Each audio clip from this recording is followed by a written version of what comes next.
Right. So I was gonna ask that. So how do you tie in?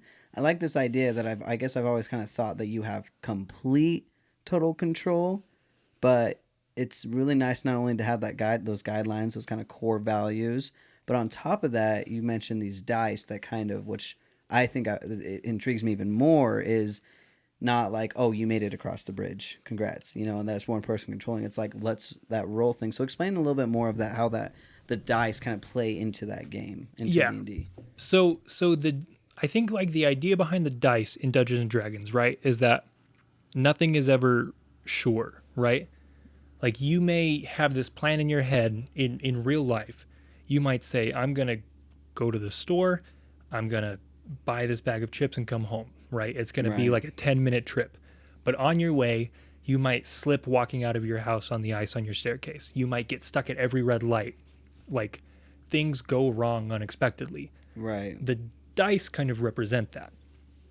So and they also make it feel a little bit more like a game Right. as well, because there's that element of chance thrown in there too. But Exactly. essentially, so you have stats. You have strength, which is how strong you are, how much you can lift.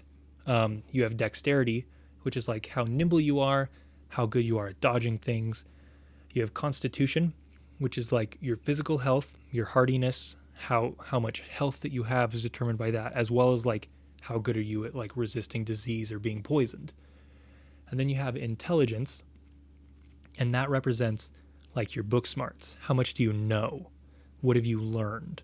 And then wisdom represents like your street smarts. So it handles like tracking or not getting lost or being able to tell the time just by looking at where the sun is in the sky.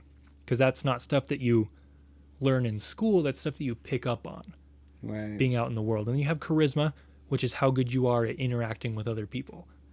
So you have these stats, and then each stat is assigned a number. And depending what that number is, you'll get a bonus to the stat. If you have a high number, you'll get to add things when you roll for it. Or if you are really bad at it, you have a low number, you'll subtract things from your dice. Oh wow. So then what you do is you'll say, like, I'm going to, like, maybe one of your party members has been wrongfully accused of a crime. They're locked up in jail, and you and your party sneak in, and you're trying to bend the bars apart to let them out, right? That's going to be strength. So Mm. as a dungeon master, I'll say, okay, that's going to be based on your strength. So you'll roll a d20, a 20-sided dice.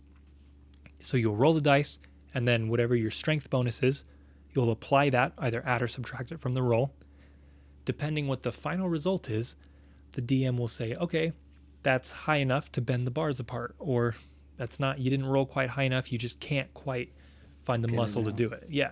Interesting. So that way, that makes it a lot more fun to be able to, even you as the person that's kind of controlling, or at least focusing on the game, it can throw you, because if a player throws that dice, then it kind of bends your story. So I feel like Mm-hmm. I definitely can see how adaptive and interesting that could be, because you're building this character where, like you said, you have this plan for your character to do something, but if they roll the dice, it kind of changes the Yeah. story, and it's like, okay, well, you can't bend the bars, and the cops are coming. What do you do? Yeah, Like, exactly. So it's Exactly. like, so you keep adding on. That's interesting. That's really interesting. So